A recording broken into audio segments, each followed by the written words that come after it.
Well, good evening, friends. Mark Holmes here, and as always, I want to thank you all for watching, commenting, subscribing, and being part of the Joe Boo Sports Report. Without you guys, as well as you ladies, you know this does not work. I literally just got back home, took a shower, got all the insulation and stuff off me from work, and I had to commute. Boy, what a commute. My commute today was 280 miles altogether, but I got work and stuff taken care of, and I actually was uploading a video, and YouTube's got the whole YouTube checks and stuff before you can actually get it through. And I was going through and checking all the, the news and stuff for the day, because, they always tell me, don't quit your day job because there's no future for you here. It's almost, actually, let's get open for business here and let's wake up the football gods. It's amazing because I have so many people that say, you don't work for ESPN. You're not credible. You don't have the right look. Your hair is, it's just unmanageable. It's just, you look like a bum. You can't pronounce people's names correctly. What are you doing? Yeah. I remember a few years back when I had gotten a tip from somebody that had given me some really good tips before about, what, Roscoe? Okay, chill. I had gotten a tip about Earl Thomas and the Cowboys, that the Cowboys were interested in him and that they were trying to get them.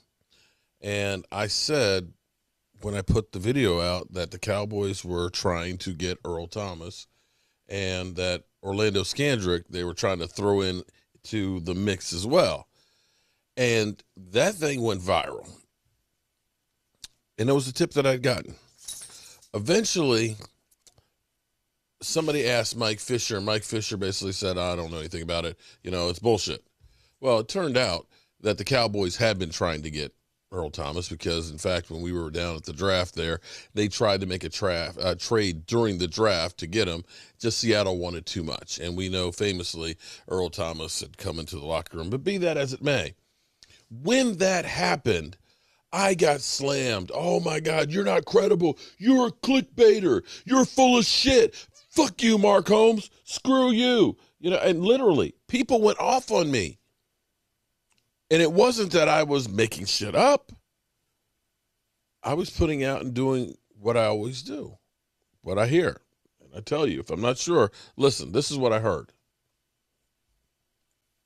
I don't wantonly try to deceive, okay? Now, you'll remember Dan Orlowski said this.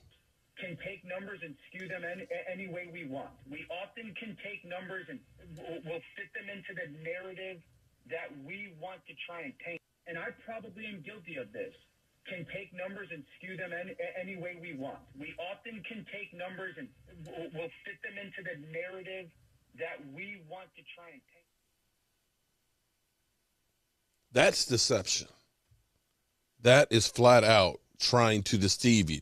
Listen, we're going to skew the numbers to make a narrative of what we want to tell you.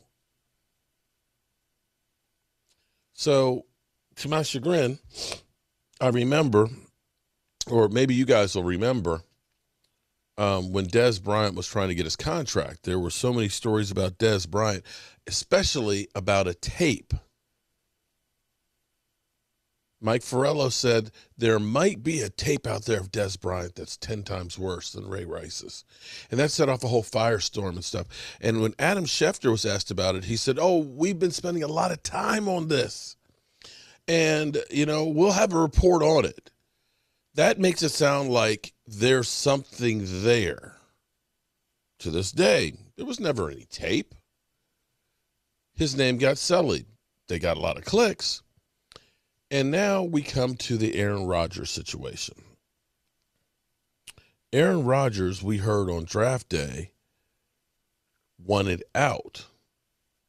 Like this was news that had just broke, that we got a tip that Aaron Rodgers is trying to force a trade and that he's letting the Packers know so they'll draft a quarterback. So I get home and here's this from Adam Schefter. It was just about a week ago, a couple hours from now, where Adam Schefter came on Sports Center and said basically that Aaron Rodgers wanted out of Green Bay. Walk me through that. Did you get a phone call or text? You know, Dan, the funny part about it is that I've heard people say, oh, Aaron Rodgers wanted that out before the draft. I can assure you Aaron Rodgers did not want that out before the draft. I've had people say the Green Bay Packers planted that. It was a very pro-Packer story. Yeah. I can assure you the Green Bay Packers didn't plant that. When people guess at where stories come from, more often than not, they're usually wrong. And in this case, they're wrong. This was an accumulation all during the offseason of just listening to people talk and observing. And if we go back to the NFC Championship game that the Green Bay Packers lost at home, did we not hear Aaron Rodgers after that game talk about his level of unhappiness, if you will, uncertainty for the future? Just go back and listen to that press conference, and it sounds almost like he's saying goodbye to Green Bay. And so your antenna's up, and I'm just telling you, throughout the course of the offseason, there was rarely a week that went by where I didn't hear something about Aaron Rodgers. And on draft day, there's a report that morning from Paul Allen out in Minneapolis that the 49ers made a draft offer, which they didn't make an offer. They never made an offer. And other people are saying that the 49ers called. And I said, how long till it gets out that Aaron Rodgers wants out of Green Bay? Is it next week? Is it next when he doesn't show to the OTAs? Is it next month when he isn't? It's going to come out. What does it matter if it comes out now or next week or next month? And so you chose to break the news on draft day. That is absolutely accurate. Correct. But it wasn't something that you got information about. No. Oh, okay. Okay. No, and there was nothing that morning that came in. And all of a Okay. sudden said to me, yeah, he wants out. You should report this. Like, it was going on all off season. You just keep hearing it. And there was more and more talk. And now there's starting to be Aaron Rodgers talk. And I said, you know what? This isn't going to wait much longer. Let's just go. And it just happened to be draft day. Just happened to be. Because I wondered when you said it didn't come from Rodgers, didn't come from the Packers, and it's being characterized differently. I was wondering, okay, you're not going to tell me your source. You know, what was the motive behind that? Yeah. Dan, there's not a source. No, I know, but I know that now. But we're just finding this out right now. I said this. I said it on NFL Live. I said it in my podcast. I said it. You know, I mean, Wow. I don't know. People want to believe whatever they want to believe. It was just an accumulation of information throughout the course of the entire offseason. Can take numbers and skew them any way we want. We often can take numbers and we'll fit them into the narrative that we want to try and paint. And I probably am guilty of this. Can take numbers and skew them any way we want. We often can take numbers and we'll fit them into the narrative that we want to try and See, I understand.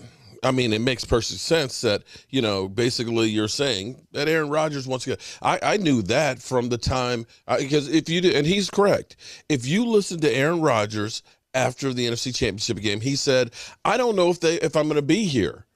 You know, basically, you know, he said, I want a new contract. He said some things that make you think, does he want to be here? That's not breaking news. But the way you dropped it on draft day was like a bomb. Like, this was some breaking story that, you know, Aaron Rodgers done told you that, you know what, I'm not coming back there and yada, yada, yada. And we heard this whole story that the 49ers had offered, you know, a king's ransom to trade for him. This whole thing was set up.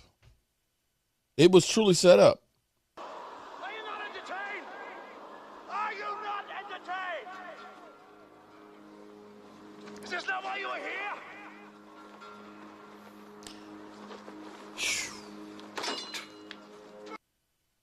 You know,